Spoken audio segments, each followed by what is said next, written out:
Hola, hola gente lectora, muy buenas tardes, bienvenidas, bienvenidos al Espacio Cultural de Santos Ochoa y Agosto Clandestino, otra tarde de café con hielo y poesía. Dice mi poeta de cabecera, Sonia San Román, que si escribes poesía tienes que leer poesía y si escribes prosa tienes que leer poesía. Sí, yo me quedé también así y dije, en cualquier caso tienes que leer poesía.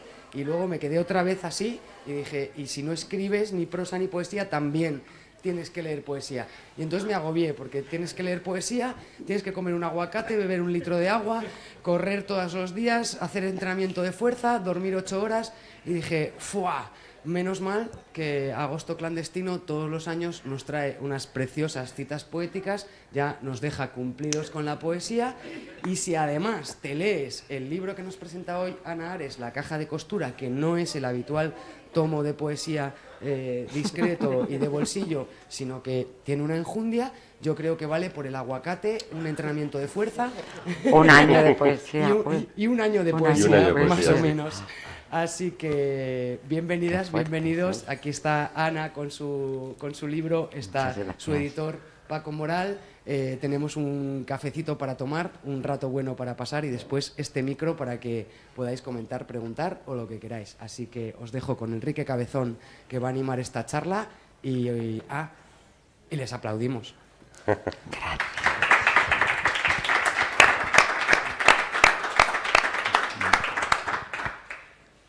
Hey, no vayas. Buenas tardes a todas y a todos. Gracias, como siempre, a Gemma y a Santos Ochoa por abrir sus puertas a este festival y por ponernos un cafelito que os podéis servir. Y bueno, hoy igual no brilla tanto el aire acondicionado porque el día nos está dando una tregua, pero se agradece tanto en verano. Muchísimas gracias. Bueno, hoy tenemos una cita bastante especial. No solo porque vamos a hablar de un libro bastante atípico, un libro que yo creo que son 10 libros, ahora nos va a contar Ana lo que es La caja de costura. Lo primero que os vendrá a la cabeza seguramente sea esa caja de metal de galletas saladas que tienen todas vuestras madres en casa con... bueno, vosotras mismas, perdón. O vosotros mismos. Bueno, es el que siempre tiene un aspecto desordenado ahí entre los retales, las agujas en los dedales, tal, pero que siempre sirve para resolver o solucionar algún problema. Ahora vamos a hablar de ello. Y también hablaremos de un proyecto más amplio que Ana comparte con su pareja también, Paco. Creo que comparte o convive con su pareja, no sé si comparte como editora. Conmigo. Así que hay una connivencia, por lo menos. Totalmente. Que es la editorial Tigres de Papel, que tiene algunas colecciones espléndidas que ya hemos tratado en este festival a veces, como la colección Genealogías, y que creo que merece la pena destacar. Pero bueno, vamos con Ana. Ana es valenciana de muchas partes, ahora de hecho es madrileña, y ya había publicado, ya desde 2008 viene publicando libros de poesía, y lo curioso es que su último libro, La caja de costura, se inicia también, o al menos lo signa, desde 2008 hasta 2024. ¿Por qué? ¿Se te quedaban fuera de los libros? ¿Qué ha pasado aquí? Tengo micro y además me da miedo expresarme porque de pronto me oigo muy fuerte, como si tuviera algo muy importante que decir. Esa es la idea.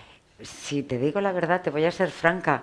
En el momento en que lo presenté me di cuenta de que no sé por qué puse 2008, pues porque la mayor parte de los poemas eran a partir de esa fecha, pero podía haber puesto una fecha cualquiera porque hay algún poema que escribí con 17 años, incluso pocos, 1 o 2, pero incluso hasta esa fecha llegamos que no voy a decir cuál es. Fui antigua. Bueno, el libro está dividido en 10 partes, algunas de ellas tienen títulos, claro, que remiten: La precisa bobina de hilo negro, Dos dedales, La cinta roja, El hilo de hilvanar. ¿En qué se diferencian las 10 partes? Pues se diferencian en las temáticas, básicamente. Son objetos diferentes de mi caja de costura.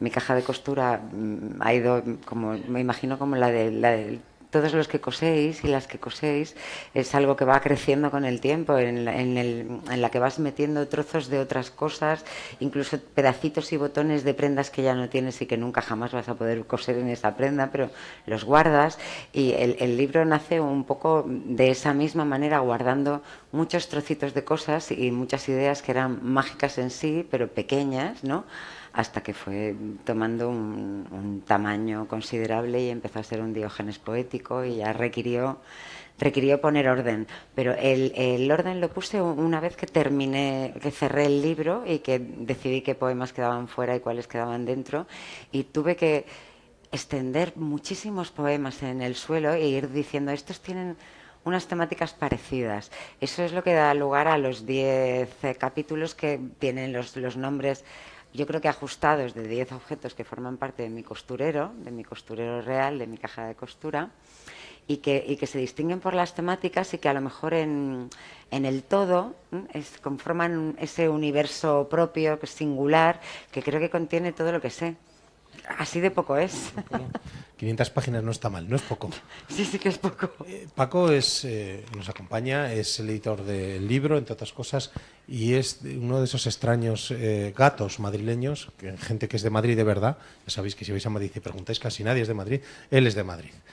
Paco, que desde una editorial independiente publicar un volumen de 500 páginas, ¿qué me dices? ¿Cómo te metes ahí? Bueno, la verdad es que nosotros sobre todo ya cuando estamos Mara y yo llevando la editorial, nuestro único objetivo era voy a publicar o vamos a publicar lo que nos dé la gana y que nos guste. Quiero decir, esto era una aventura, pero cuando sacamos el memorial de ausencias de Crespo Massieu, la gente decía, pero estás loco, ¿cómo se te ocurre publicar un libro de 600 páginas con lo poco que se vende la poesía? Dijo, pues llevo 2 años intentando publicarlo. ¿Que pierdo dinero? Bueno, sí, pero para eso estamos, para ganar dinero pues vendería fajas. Entonces, esto es, de todas formas, este libro, Ana quería que fuera un poema por página, que hubieran sido un libro de 900 páginas, y no fue así. No, 2 tomos. Yo quería 2 tomos. Claro. No un libro de 900 páginas. No voy a preguntar cómo fue la negociación, porque después estuvo bien la negociación, sí. No, yo veo lo que sufren los editores, cómo se vende la poesía. Cuando me explicó el coste significativo de lo que yo quería, yo lo entendí. Bueno, tus poemas, Ana, son como pinceladas, casi yo creo que tienen que ver incluso a veces con la poesía oriental, ¿no? De captar el momento. ¿Y cómo ha sido ese proceso de selección? Porque me has contado algo un poco esta mañana, ese casi ir desbrozando, ¿no? Y quedarte con la esencia ¿no? Con esa imagen de esencia. Cuéntanos un poquito cómo fue ese proceso. El proceso, como os decía al principio, fue un simple Diógenes poético, o sea, el acumular muchísimos poemas muy pequeños para que tal vez un día se convirtieran en grandes poemas, hasta que llega un momento que ese sí debe ser cerca del 2008, en el que yo me doy cuenta de que no tienen por qué ser poemas mayores, que el hecho poético está contenido en 2 versos o en 3 versos o en 4 versos en esos casos, ¿no? Y entonces ya empiezo a escribir con esa conciencia y con, yo creo, que con 3 criterios. Uno, muy sencillo, muy básico, el de que todo lo que no sumara me iba a restar. Y la pureza que se produjera con ese criterio, ¿no? Esto suma, pues si no suma, lo quitamos. El segundo, el no ejercer ningún tipo de autocensura. Yo creo que la poesía está en todo aquello que tú miras y donde tú pones tu mirada y donde tú pones tu pensamiento, tu intimidad, no sé. Diríamos que es el alma, ¿no? Pero yo no creo en el alma, así que esa parte de ti que se evade del resto y que solo te pertenece a ti, pues yo lo encuentro en todo lo que miro. Así que mi poesía era desde ese momento desprejuiciada, que cupiera todo. Y en tercer lugar, lo comentábamos antes, que tuviera esa pequeña capacidad de oralidad. A mí me hacía ilusión esa estupidez de llegar a tener un poema que las niñas copiaran en carpetas. ¿Sabes lo que te quiero decir? Un poema que fuera tan sencillo, tan puro, tan limpio y tan popular, tan fácilmente asumible y universalizable, que acabara en la carpeta de alguien. Y esa tontería me hacía mucha ilusión, fíjate. ¿Ha sucedido? Sí, tengo algunas fans, tengo que decir que curiosamente muy mayores, señoras muy mayores, que algunos de los poemas los han hecho propios, los estarán bordando a Petit Pois.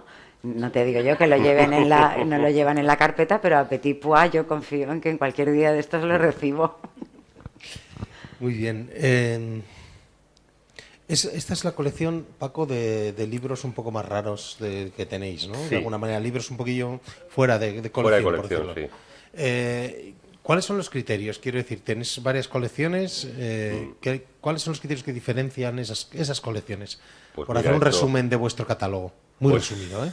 Pues nosotros empezamos con la intención, la colección amarilla famosa, que todo el mundo dice, ¡joder, qué fea la colección amarilla! ¿Os gusta el amarillo por lo que A vemos? nosotros, sí, sí. Pero en este caso era una reivindicación palestina, en mi caso, ¿no? Pero no, empezamos con la colección amarilla y bueno, después llegó Genealogías, que es una colección que, para quien no la conozca, Genealogías es para mí una colección básica, fundamental, en la que publicamos obras de mujeres, poetas, olvidadas injustamente por el patriarcado y que tienen libros para mí trascendentales en la historia de la poesía contemporánea. Pero después dijimos, bueno, hay textos que no son poesía y que tampoco son prosa, y entonces creamos una nueva colección que fue Poenomas, que es poesía no, más que poesía, y son textos fronterizos entre poesía y prosa. Y dijimos, ¿y por qué no algo bilingüe también? Y entonces comenzamos con la colección Babel. Tuvimos la suerte de contactar con una poeta canadiense, para mí la mejor poeta canadiense de la segunda mitad del siglo XX, Nicole Brossard, y a través de un traductor, de Reina Palazón, pues nos consiguió el contacto tal y quiso publicar con nosotros, y ahí empezó también una colección de textos en la que ha habido pues Begoña Pozo. Son sobre todo en versiones bilingües, traducidos en muchos casos o bien por el propio poeta o bien por otras poetas. Por ejemplo, el de Begoña Pozo está traducido por Laura Giordani. Este año, en septiembre, a finales de septiembre, tendremos el último título, que es una poeta italiana fabulosa, Mia Leconte, que pues llegó a nosotros porque le habían hablado de nosotros y que quería un libro bilingüe en castellano, y nos lanzamos ahí. Y después, en los 3 últimos años, estamos también sacando una colección que no es una colección, sino son el premio Genealogías, el que convoca la asociación Genealogías. Es un premio de poesía para mujeres que no hayan publicado todavía, y que la verdad es que tenemos ya tres libros publicados, me parecen 3 libros buenísimos, y esa es una colección más. Y después está la cuarta, que es la de la locura, que es vamos a publicar todo aquello que, o bien porque el poeta o la poeta digan, joder, es que no quiero publicarlo en la colección amarilla y es que me gustaría que fuera ilustrado, pues libros ilustrados. En su caso pues, hizo prevaricación, ¿no? Con eso de que había una buena relación, dijo, pero yo no quiero que esté en la colección amarilla, venga, va. Pero después está el de Antonio Crespo, que por el volumen dije va a ser demasiado amarillo junto. Se presentó aquí en este festival. Se presentó aquí, sí. Libros ilustrados, libros con ilustrados, fotografía que el requieren último otro formato el y también último de otra Yaiza. calidad de papel. Pues antes de pasarle un poco a Ana que nos lea, yo voy a hacer una pregunta, ya que hay más editores en la sala, voy a aprovechar de esto. ¿A qué problemas se encuentra un editor independiente en este país para que sus libros tengan visibilidad y lleguen a donde se tienen que llegar? Y más de poesía. ¿Verdad? Políticamente incorrecto, ¿no? Vamos a ser. Venga, Lo que tú quieras. Si no quieres entrar y caer en la mangancia de algunos grandes grupos editoriales que publican poesía y que le sacan dinero a todo, por ejemplo, Visor, Por ejemplo. si no quieres caer en eso y no quieres caer tampoco en la autoedición y en la falsificación que supone decirle a un autor, yo te publico pero tú me pagas la edición, porque eso es autoedición pura y dura y para eso no hace falta un editor.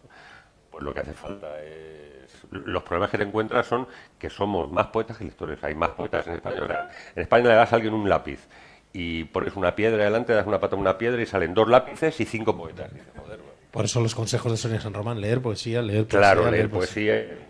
Pero los problemas, pues lo de todos. Quiero decir que alguien como, pues yo qué sé, se me ocurre ahora mismo que alguien como Paca Aguirre. Bueno, Paca Aguirre igual se han vendido casi 300 ejemplares, ¿no?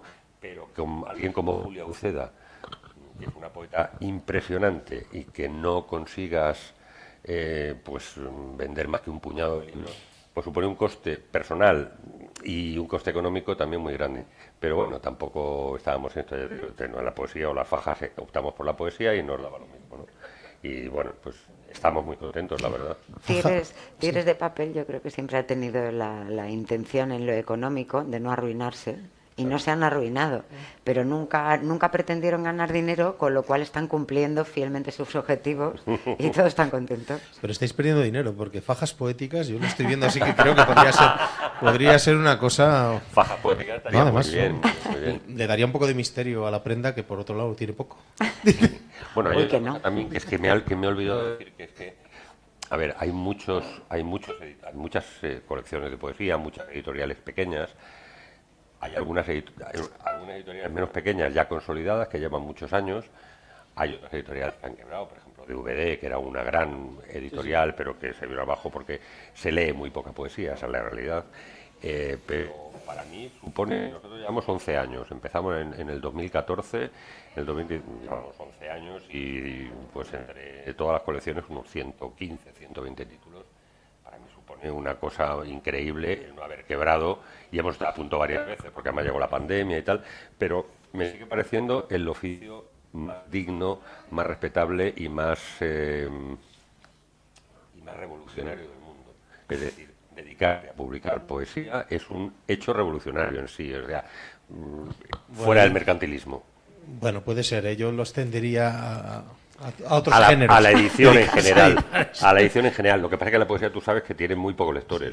En prosa puedes conseguir algo más de lectores, pero claro, cuando te dicen, bueno, sí, Sabina, si publica un libro de sonetos, Sabina vende 40.000 ejemplares, pero eso no es el juego, ¿no? Eso no es poesía, vamos a Eso dejarlo no, ahí. claro. Pero eran sonetos. Sí, sudokus, estaban bien resueltos. Estaban efectivamente Hola muy bien Sabina, si resueltos. estás viendo esto. Bueno, pues no sé, en realidad hemos venido a verte, Ana, así que léenos un poquito, ¿te parece bien? Qué compromiso, yo encantada. Venga, os voy a leer ahí con todo mi amor. Bueno, para empezar, como siempre, y aunque sea un topicazo, yo tengo que dar las gracias primero a Enrique. Yo se lo he dicho esta mañana, yo necesitaba una excusa para venir a Logroño, me ha encantado la ciudad, me está encantando. Muchas gracias. Y a Santos Ochoa, porque además el rincón es muy bonito y Gema me parece de una eficacia total. Gracias a vosotros, que no os conozco de nada. No es como en Madrid, que tienes un público prisionero, ¿no? Porque tienes muchos amigos y parece que vas a pasar lista, que luego no lo haces, pero muchas gracias por venir. El libro es, como veis, está hecho, bueno, como vais a ver, está hecho de poemas muy, muy pequeños. Es un libro en eso muy diferente a los anteriores, aunque yo no soy de escribir poemas muy largos. A pesar de eso, os voy a leer un poema con el que me gusta empezar y que es, yo creo que el más largo que he escrito, pero que es una especie de autorretrato y así me conocéis un poco. Tiene ya unos años, así que sed magnánimos con algunos versos. Se llama Señas de identidad. Pasaporte biológico, señas de identidad, últimas direcciones conocidas. Mi fórmula sanguínea, la sempiterna ausencia de metales y la escasez de hierro habitual. Nadie habló de encofrados, de cimientos. La ficha policial, que seguro me nombra como víctima, desconociendo mis exuberancias. Las gafas graduadas, los chicles en el bolso. El expediente del bachillerato, la selectividad, el puñado de papeletas blancas, un título, luego otro y orla y fecha, un marco a cada uno. Los álbumes de fotos más desnudas, el familiar, la niña de las pecas y todos los disfraces posteriores. Un armario repleto de disfraces. Un par de cicatrices distintivas, una en la piel, la más honda en el iris. La manera de retirarme el pelo, la de llevarlo siempre en medio de los ojos, la cintura estrechada de todos mis vestidos, los anillos, algunos zapatos de colores, la adicción al azúcar, la adicción al amor, la adicción a los versos, la adicción a la excusa, la adicción al calor de los cuerpos ajenos, la adicción al hachís y a los mecheros, al chocolate en general, al sol. El modo de llorar desconsolada, el de llorar también sin hacer ruido, la blanca carcajada, el humor negro, la forma de perder con la sonrisa y la de ganar siempre con sorpresa. La mágica y la química inconstancia de mis átomos, su probabilidad, su existencia remota en otro mundo. La cáscara de nuez, el universo, la infección estelar de las pupilas que me distingue de cualquier adulto. El código de barras de los genes urdidos para hacerme esto que soy, esto que amas. Son cosas que podrás presentar como prueba en algún ministerio, en las comisarías, en los bares abiertos a deshora, en las cafeterías de las estaciones, cuando me haya perdido y conociéndome y a tu pesar me quieras encontrar.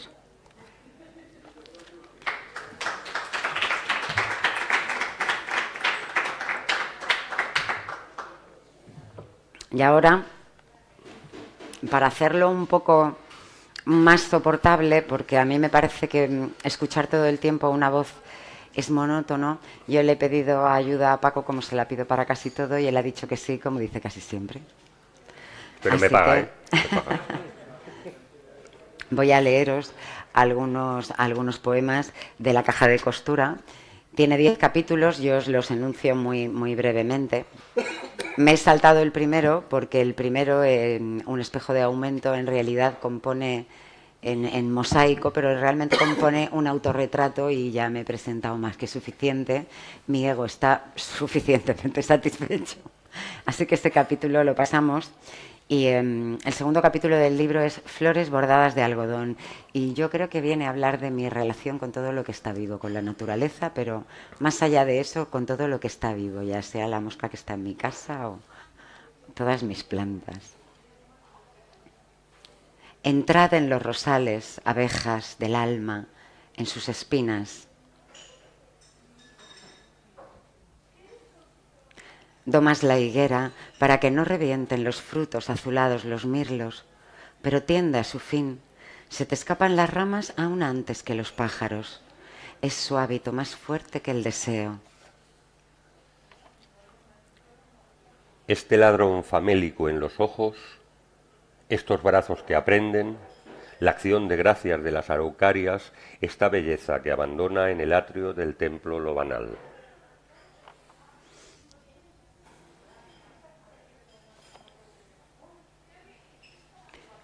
Festejaban los miembros por botones enredados en el verde expectante de otro abril. Vieron salir al padre y sonrieron. «Ha sido un árbol», dijo. Las abejas.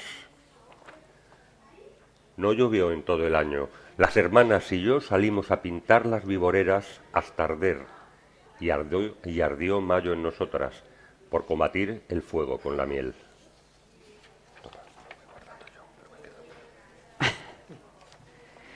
Este capítulo, Corchetes plateados, obedece a todo lo que he sentido desde que tengo uso de razón como mujer por el hecho de ser mujer, lo que he sentido en relación al mundo que me rodeaba, y es algo que se ha ido acuciando con el tiempo, que lo he visto con más claridad tardíamente, y genealogías también me ha sido de gran ayuda. A esta parte la llamé Corchetes plateados porque, bueno, un poema que no elegí, pero hacía la reflexión de que efectivamente la ropa de los hombres no tiene corchetes, ni tiene ballenitas, ni tiene costuras muy incómodas, ¿no? Está hecha, como casi todo, a su medida, ¿no? Por eso esta parte se llama Corchetes plateados. Desvisto las muñecas y me visten. Ah, pues sí lo había elegido. Sí, yo cuando lo has dicho no. Qué mala cabeza. ¿Cómo era aquel poema que decía? Yo por mi mala cabeza, yo me puse a escribir, otro por mucho menos te hace guardia civil. Sí. Bueno, mejor escribir, mejor. Desvisto las muñecas y me visten. Crezco, abundando las costuras, pugnando con las telas. Envidio la ropa de los hombres, que no tiene corchetes, hecha como el poder a su medida. Cultivamos las niñas por mayo la flor rara, aquella ingenuidad sin instrucción que indicaba el mejor lugar para golpear. Hay mujeres que visten excusas con volantes para un crimen, ofertas enlucidas de botones, semáforos en rojo. Nuestro cuerpo ideal es invisible. Uy, alguien se está peleando en serio ahí, ¿eh? Sí, hay violencia, otro. Oye, cambio de capítulo. Tiende mi madre las sábanas al sol y abraza en su mirada un horizonte de límpidos tejados. La coge con la punta de los dedos y por las costuras para que no se arrugue la vida, para que no le muerda. Precisé, este es para genealogías, yo creo que define muy bien mi relación con la asociación. Precisé de otras bocas para poder contarme y de su mano entré, como sobre agua, edificada fui, dando las gracias a las poetas. Una piedra de luna es un capítulo en el que descubrí que tenía una verdadera pasión con lo nocturno y ahí fue a parar todo lo que tenía que ver y es verdad que tengo una piedra de luna en el costurero. Soy estrella, oscuridad, aunque amanezca. El sol lo dijo, mi tamaño, las manos de mi padre, que sería de la noche y reinaría cuando durmiera el mundo y no necesitaba más reino que mi piel. En la mitad del hombre, la hoz, el tajo, permiten enfocar, igual que impiden ver el resto de la noche. Sacamos las estrellas de su jaula y a los pies de las torres de altísima tensión las miramos marchar.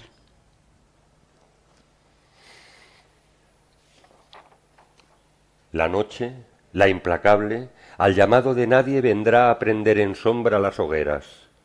De espaldas a las luces, de mí te vestirás.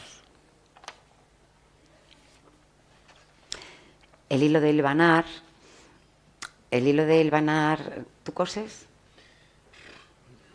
Malamente. El hilo de hilvanar, anda, es diferente. Cuando había economía sumergida a tope. Ya no hay. El hilo de hilvanar es un básico, lo era más en los costureros antiguos porque ahora nos hacemos menos la ropa, pero el hilo de hilvanar es un hilo barato, blanco, que siempre es necesario para todo y que suele ser una bobina grande y es preciso. Sin hilo de hilvanar, tu costurero no es un costurero de verdad o no lo era. Es un costurero de postureo. Exactamente. Tu pecho es una selva donde habita bellísimo jaguar.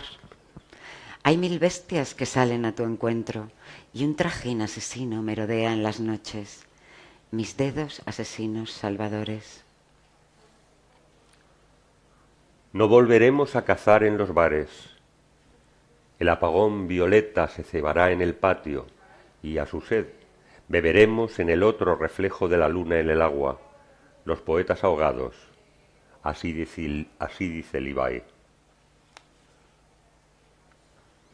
Sin medida me amaba, dábame el corazón de las sandías.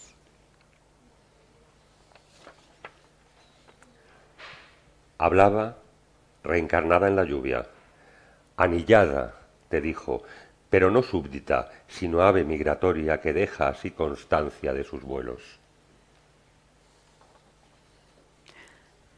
2 ríos, 3 ciervos, un cuervo, se me escurren, me invitan a correr detrás de ellos.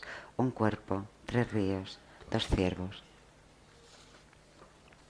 La cinta roja es otro de los capítulos del libro y habla de algo, no lo hemos tocado así de tema inicial, pero lo vamos a tocar brevemente.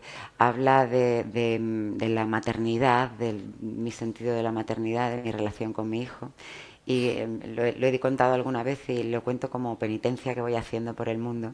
Porque en su día fueron poemas que en su mayoría no desarrollé por cierta autocensura, porque me parecían temas tan femeninos que igual no iban a ser bien recibidos o que iban a pensar. Una serie de estupideces que yo todavía creía, no sé si las creía o no sé por qué lo hice, pero me he arrepentido mucho. y los subsané, incluyendo todos ellos y salvándolos en la cinta roja. Hay un Dios en el templo, pero no acudiré. ¿Qué podría contarme que el vientre de mi madre no hubiera conservado para mí? No corra desde siempre por mis venas. Me derramé en la luz y la dejé salir, y él alumbró a la madre. Este fue su quehacer, olisqueando el pecho y la ternura. ¿Se entiende? Espero que sí. Es que está en catalán. Está en catalán, porque cuando lo presentamos en Barcelona, un amigo catalán nos ¿No lo puedes tradujo. leer en catalán? Si te eres capaz. El nou àngel dorm. Testimoni en la meva arrel albúmina beneïda, que no temi l'absència del meu esglai, no li manqui la meva mèdula en la nit. Pues sí, podía. Pues sí que ha podido. Muy bien, se ha entendido. Se ha caído un bastón que ya estaba apuntando hacia ti. Sostenida por raíces aéreas, he dejado de dormir. En sus sábanas busco otros seres alados y de la lluvia bebo, si preciso. Habrá un tiempo de leche y otro de mordisco. Los abandonarás con precoz prescindencia del utensilio y de la avaricia. Nos abandonarás.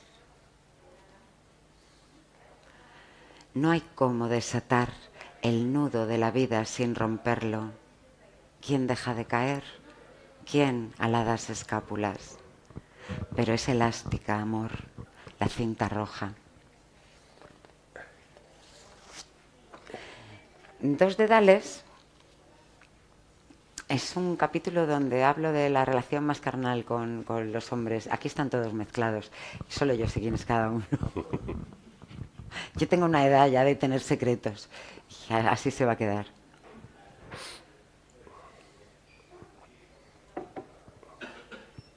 Sometidos al rayo del segundo, hombres dentro de mi silencio. Vacía de mi amante, me llaman a maitines. En la celda te escribo en vez de madrugar, que sin redención sigo y aún sin desayuno. Fueran los huesos por todo el cuerpo dientes, que con la misma boca nos besábamos y arrancábamos trozos o entonábamos himnos. El amor entrega al enemigo un revólver cargado y él apunta, dispara y tú finges desnuda tu sorpresa. Un surtido de agujas recoge paradojas. Es una parte en la que yo recojo cosas que me pregunto y paradojas que encuentro en los telediarios cada vez que enciendo la televisión. Llenas de sangre las cosas que amo, alentadas por órganos que fallan, se detienen. Paradoja. La mujer ha caído al foso de los lobos. Sufre graves heridas por parte de los cuerpos de seguridad en el rescate. A las puertas de Europa, toda carne se vuelve transparente. Ha muerto Dios, ¿acaso de vergüenza? Implícita la injuria en la memoria, trayecto que solo se recorre en una dirección. ¿Acaso recordar como pudiera un fósforo quemado sustentar la memoria del calor y la luz? La precisa bobina de hilo negro, pues así como es necesario un hilo de hilvanar para sostener la vida, siempre hay un hilo negro que la recorre y también es imprescindible. ¿Sabes que hay un refrán de mi pueblo que dice, eres más viejo que el hilo negro? Que el hilo negro.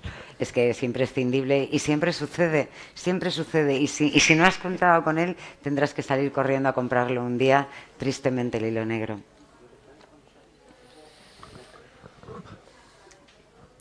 Un cometa de hielo atraviesa la atmósfera y a tu peso se inclina.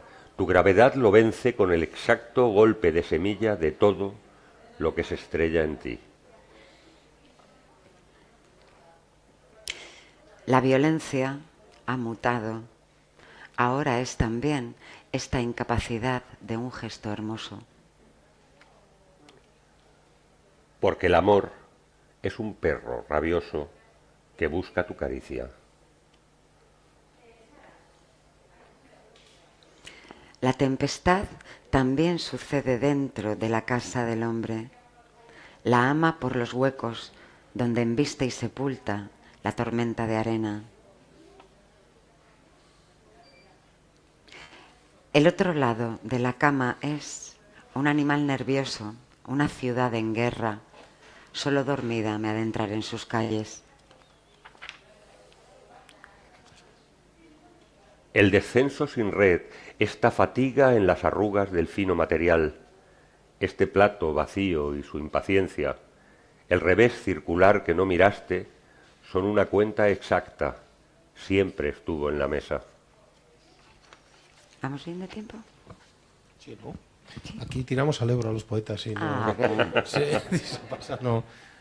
Hace que no hay nadie dormido. Llevo bañador, ¿qué te crees?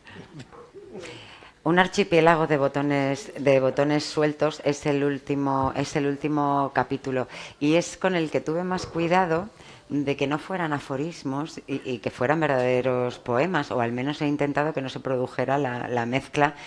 Sin embargo, el archipiélago de botones sueltos, que por supuesto forma parte de mi costurero y que es creciente, son pequeñas historias, podrían ser microrrelatos, pero son micropoemas. Por ejemplo, cerraba cada día la puerta de la casa y había que barrerla contra el levante azul de la primera hora, que me olvidé del mar y él se olvidó de mí. Lo plantamos a ciegas. Ninguno conocía su nombre de árbol, hasta el abril en que sobre nuestras dudas rompió en flores carnales a sangrar. Era una jacaranda. Hay peces azules de saliva que de tu lavabo se escurren a un mar de abruptos pescadores, entre el cloro y el vértigo de dejar de ser tuyos.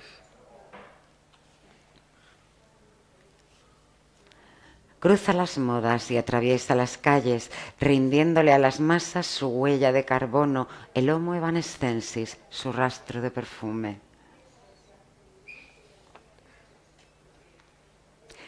Hoy pongo al limonero tutor e institutrices. En lo pequeño estoy, en lo indecible. Van en mosine al súper por las tardes.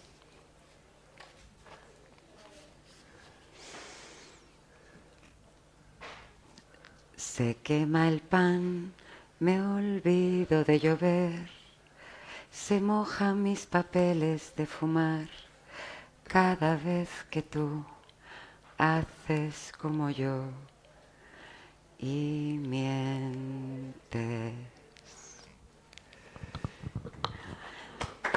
Vale. Gracias. Yo, para terminar, querría leer un poema de este libro antiguo, Otomanía. Pero yo le tengo cariño a la gente y quiero que compren el libro. ¿Dónde está? Aquí. Tengo un poema que, bueno, la verdad es que me gusta mucho y yo lo escribí con muchas cosas distintas en la cabeza en su momento a la vuelta de un viaje de Turquía y en concreto del Kurdistán, porque vine muy enamorada del Kurdistán, fue un flechazo con ese paisaje y con esa gente. Pero básicamente es un poema que gira en torno a una idea que es no olvides fácilmente, no olvides fácilmente. Me lo digo tantas veces con cada telediario, estoy segura de que dentro de 5 años no nos acordaremos de lo que está pasando ahora. Y es tan triste, ¿verdad?, pensar eso.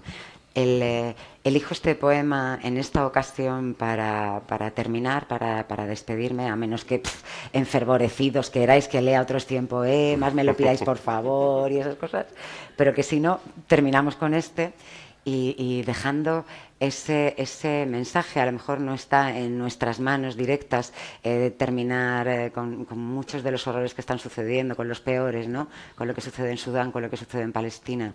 Podemos ponernos una camiseta, podemos protestar, ¿no? Pero por lo menos, y de cara a futuro, no olvidemos fácilmente. Cuando el año que viene venga Eurovisión, no olvidemos fácilmente, ni dentro de 5 años, ni dentro de 20 años, cuando ya no queden palestinos en el mundo, no olvidemos fácilmente cómo fueron exterminados. El poema se titula Abandono mortal del Kurdistán. No olvides fácilmente. No cambies este amor por amores futuros. No hagas de la balanza juez y parte en la huida. No sopeses lo que sentían a hitos tus sentidos. No pongas a valer esta emoción.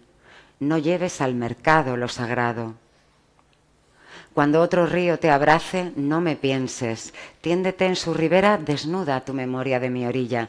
No pretendas calmar aquella sed con agua nueva. No levantes los ojos a los cielos, instintivo a la hora de mis luces, y te conformes con esa imitativa concordancia. Ten el valor de reinventar el mundo si abandonas el mío. No me busques jamás en las fotografías. No te mientas a solas cuando nadie te esté pidiendo cuentas. Muchas gracias.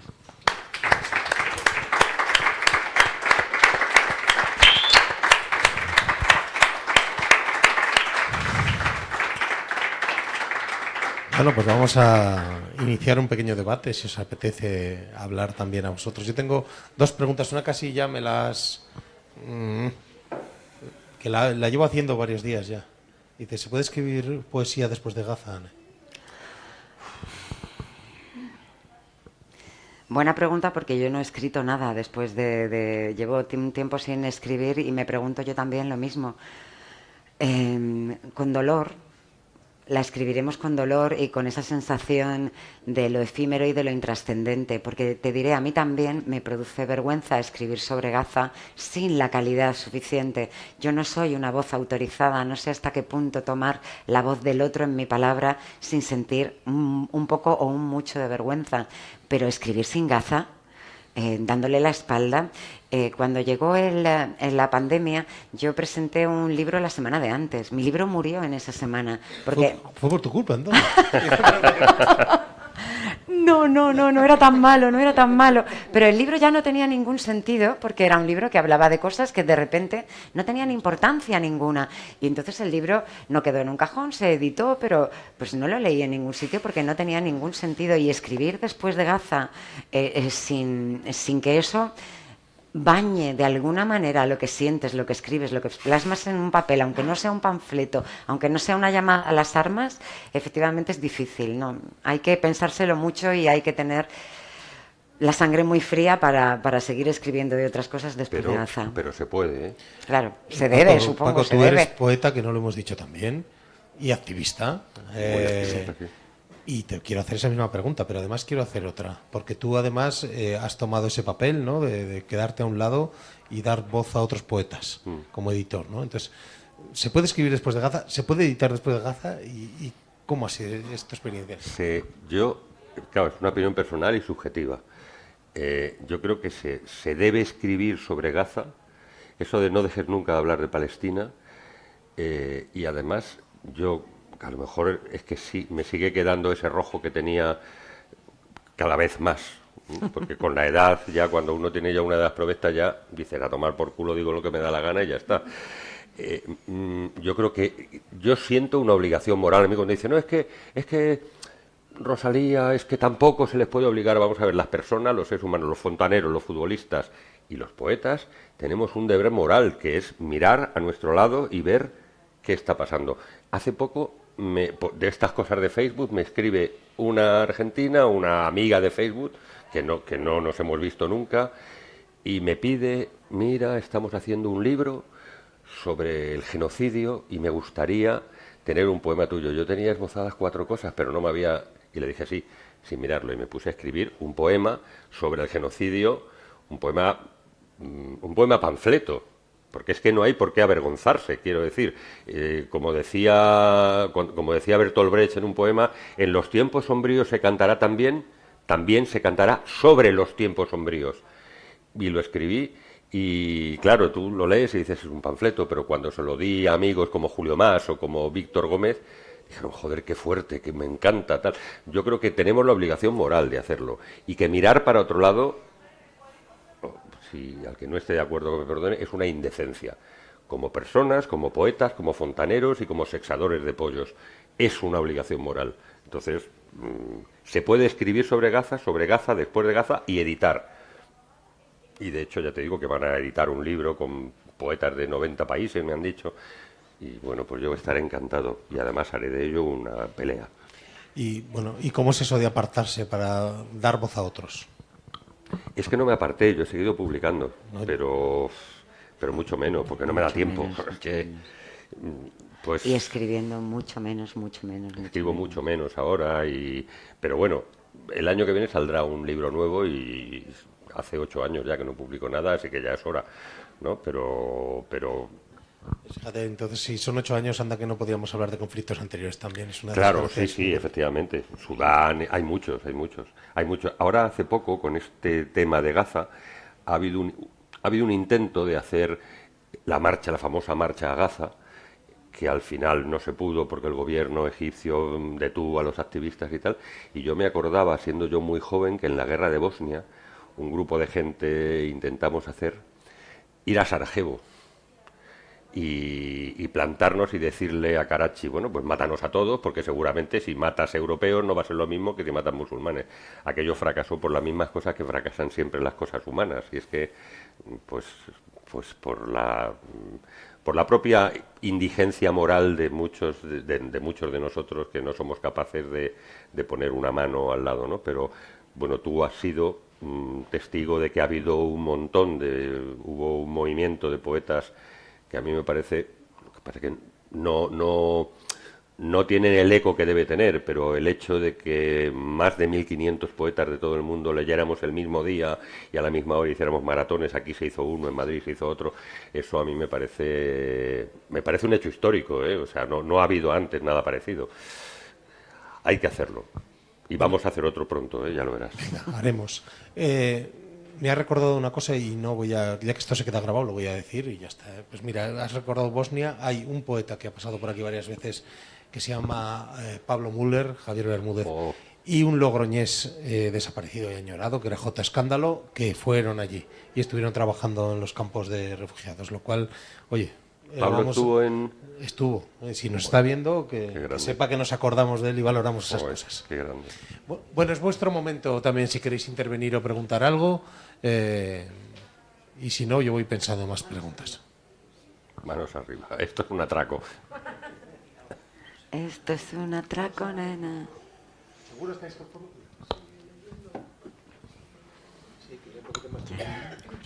Salvo que me haya equivocado, la edición del libro, lo que has dicho era el del 2004 al 2020, digo, del 2008 al 2024. Sí. El periodo de la pandemia, ¿cómo lo trataste? ¿Queda reflejado en el libro? ¿No queda reflejado? En este libro, no. Y otra preguntita. Cuando has dicho lo de la cinta roja, yo que soy hijo verde ya, pues me he ido y no has hecho ninguna mención a nada. El rojo siempre trae ese puntazo, ¿no? Y encima una cinta. A ver, ¿por dónde empiezo? La cinta roja es una cinta elástica que tengo en mi costurero y que formaba parte de un saquito de bebé. No tiene sentido para nadie más que para mí. Y esta metáfora de que la cinta roja, ese cordón umbilical entre mi hijo y yo, ese hilo rojo que es eterno, es también elástico, ¿eh? Y no se puede romper. Esa era la referencia. No caí en ningún momento en esto que me dices. ¿Cuál era tu primera pregunta? La pandemia. La pandemia. Verás, cuando llegó la pandemia, con sentido del humor, de las pocas cosas de las que te podías reír, entonces yo me reía mucho y que tenía por lo menos 10 o 12 amigos que habían empezado diario de un enclaustramiento, o mis días detrás de la ventana, o todos a las 8 de la tarde. Que si todo el mundo estaba escribiendo sobre esto, y a mí me parecía que no tenía perspectiva para escribir. Escribí 2 o 3 poemas largos, bastante largos, que todavía no están en ningún libro y que a día de hoy tendría que revisar bastante antes de darlos por buenos, porque estaban escritos muy en caliente. En aquellos días, ¿os acordáis que todo eran imágenes de los tanatorios que no daban abasto, y etcétera, etcétera? Y los poemas que se escriben tan en caliente los tienes que pulir para no hacer el ridículo, ¿no? Pero no, en este libro hay poemas que hacen referencia a la muerte, a la enfermedad, a la miseria de muchos colores, pero diría que justamente a esa miseria no.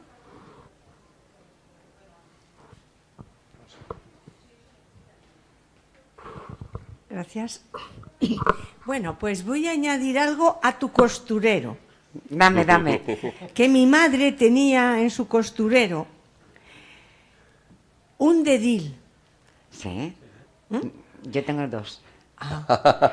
¿Y tienes punzón? Sí que tengo, sí, para pasar las cintas por las costuras, para empujar las gomas por las costuras. No, eso se hace con cualquier objeto, así. Yo lo hago con un punzón. Sí, no, pero no es ese. Para abrir ojales. No era la función, no, ojales ¿para no. qué? Ojales es En el cuero, hay que en el cortar. cuero. No, tampoco. Bueno, ¿Para qué? Pero ya las personas que trabajan en cuero es otro tema. Porque cuando la gente bordaba y hacía tal, y entonces hacía un agujero para luego alrededor... hacer la flor, el dibujo. Cuando llevaba un agujero, ahí había trabajos, tenías que perforar pues la no tela. sabía. A ver, Gracias. En Logroño siempre se aprende algo. Llevo todo el día aprendiendo, perdona, llevo todo el día aprendiendo. Pues no lo voy a olvidar, claro, sí. Es que Logroño... Entiendo perfectamente lo que dices. Ahora pensando en un bordado, sí. esos centros huecos, ya sé cómo se hacen. ¿Me has enseñado algo? Sí, gracias. Hombre, bueno, pues nada más. Muchas gracias. Paso palabra. Muchas gracias. Perdón, gracias. Que un huevo. Sí, el de zurcir. Vaya la de calcetines que hemos surtido. Esos los he conocido, pero yo no he llegado a tener, pero No, sí lo he pues- visto pues yo en el costurero todavía de mi lo abuela. tengo. Es de madera, pues eso, ¿Un un huevo? huevo natural, pero de madera. Y ¿Lo vaya la metías dentro del cantidad de... calcetín? Era para coser los calcetines. Los agujeros. Los zurcidos. No te puedes figurar. Sí, es verdad. es verdad. Entonces, pues yo todavía lo conservo, porque Eso no tengo. he cosido mucho, y el dedil que habéis dicho, al final juntábamos 2 dedos y ahí es donde no nos pinchaba aquí tanto el perfil del dedo. A mí siempre Pero- se me ha dado mal coser con y dedal. aún ahora, si vienes a mi casa, verás extendido ahí todo el costurero que he sacado para adecentarlo un poco o retirarlo ya, porque ya no coso nada. He cosido toda mi vida cantidades de, bordadoras, manteles de esos. Mira, de en de el 2 prólogo, metros y medio. en el Guau. prólogo yo menciono algunos costureros que han sido importantes para mí. Mi madre es muy mala costurera, mi madre cose muy mal, pero un botón, Está grabándose. un bajo, y el costurero, mi madre es una persona muy peculiar. Una gran lectora también ha sido, por cierto, mi madre. El costurero de mi madre, como cose tan mal, cuando yo voy a verla me pide que le enhebre las agujas con hilos de colores, con todos los colores, y entonces ya se quedan las agujas con los hilos y el nudo hecho, todo enhebrado. Entonces cuando tú metes la mano en el costurero de mi madre, todo pincha. Es horroroso, es un poco como el concepto que ella tiene de la vida. Y entonces tú metes la mano y tienes que, ¡ay! Para buscar una aguja que tiene hilo rojo, y ya puedes coser con esa, ¿no? Y yo ahí con ella me di cuenta también de que el costurero de cada persona es un universo único e intransferible. Algunos son ordenadísimos y son cajitas preciosas con cajoncitos para cada cosa. Otros son una caja de galletas con todo hecho un lío. Otros no tienen, que no se puede vivir sin costurero, por Dios. Los botones los guardamos en cajitas. los alfileres en otra cajita, o sea que vamos también... Es una caja de cajitas. Pero es que el costurero tiene mucha historia, mucha. Para mí no te puedes figurar porque que es que he cosido mucho, he hecho trajes a los niños, de todo. Pero En la presentación estaba. en Madrid, en la SGAE, lo presentó Mara, porque Mara está muy enamorada del libro, porque ella normalmente no presenta nunca nada de la colección. Este lo presentó ella y se me presentó con un costurero del siglo XIX. Era un arcón grande, una caja de madera grande y conservaba muchos objetos antiguos también, cosas curiosísimas que ni ella ni yo sabíamos para qué servían. Ahí había un poco de todo, pero una caja enorme. Y nos explicaban, le explicaron a ella quién se la prestó porque no era suya, era de la familia. Que cuando se mudaban, el costurero era lo primero, porque con el costurero rehacías un mundo, en el costurero creabas, y eso era lo primero que se metía, aquella caja que tenía esta llave. ¿Algo más sobre costureros? ¿Da otra? Sí. Hablando de costureros, en un costurero tiene que haber unas tijeras. ¿Tú qué has querido cortar? Uy. Este libro no tiene censuras. Solamente he cortado lo que me parecía que no tenía la calidad suficiente y que no fui capaz de arrancársela. No tiene censura. Hasta aquí he hablado de todo. Ya lo verás. Hay 750 poemas. He hablado de todo. En este libro no hay censura ninguna, ¿no? Está en la portada. Sí, el libro está lleno de tijeras, sí. Es todo una tijera. Los poemas se separan con tijeras, la cubierta está llena de tijeras. Sí, están preparados para que los podáis recortar. Lleva una línea de puntos y una tijerita pintada por si queréis llevarlos en el bolso en algún momento un poema suelto, porque a mí me gustaría. Está hecho con esta intención y también con la intención de que sea un libro, te comentaba, de mesita de noche, un libro que dejas en la mesita de noche y cuando ya te vas a acostar, pues lees 10 o 12 páginas. No me parece que sea un libro para pegarte un atracón de lectura, no tiene una sola temática y además yo creo que saturaría porque son todo cosas que yo espero que, hombre, no todas, pero algunas te dejen pensando 1 o 2 minutos, ¿no? O unos segundos, ¿vale? Yo creo que ya estamos. Bueno, pues nada. ¿Estáis a gusto? ¿Nos hemos dejado algo de decir? No, hemos estado encantados. ¿Vosotros también? ¿Vosotras estáis a gusto? ¿Nos hemos dejado algo de decir? Sí, podríamos pedirle un último poema, ¿no? Y ya nos despedimos. ¿Os parece bien? ¿Ah, sí? Sí, enfervorecidos, o sea, puede ser con un aplauso. Fuera la vida en ellos, o sea, por Dios, léeme otro poema. Un aplauso, con un aplauso. Un aplauso estaría bien. Vale, me vale. Gracias. A ver, voy a leer, como son tan cortitos, pues me voy a ir a este libro, donde estaba Éfeso solo es una metáfora, que es un poema que me gusta. ¿Te gusta Éfeso solo es una metáfora? Y el de Jihan también. Jihan significa el universo. Éfeso solo es una metáfora. Este se abre con una cita de Las bodas de Fígaro, de Mozart, de una pieza muy alegre que dice: voy que sapete, qué cosa de amor. Y el poema dice: lo reconocerás. En la avenida blanca de columnas mutiladas y el puerto del que nada quedó, que los montes temblaron con violencia, en puridad humana, y vedaron la puerta del Egeo, abandonando a solas la ciudad. Aún podrías perderte y escapar a la vista de guardianes hacia donde esta hora, por prohibida, ya no le pondrá límite a tus ojos, y andar las calles ciegas o calles sin final para entender que no es la misma cosa. Lo reconocerás en su después, como ave sorprendida en un picado.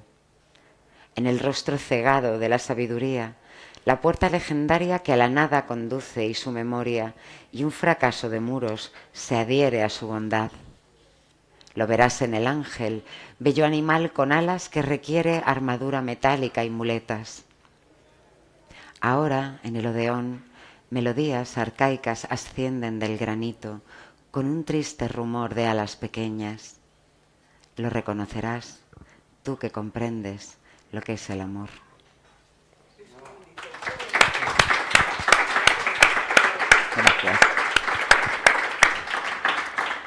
Bueno, pues muchísimas gracias a todas y a todos, muchísimas gracias a los dos por esta tarde A ti, deliciosa. Enrique.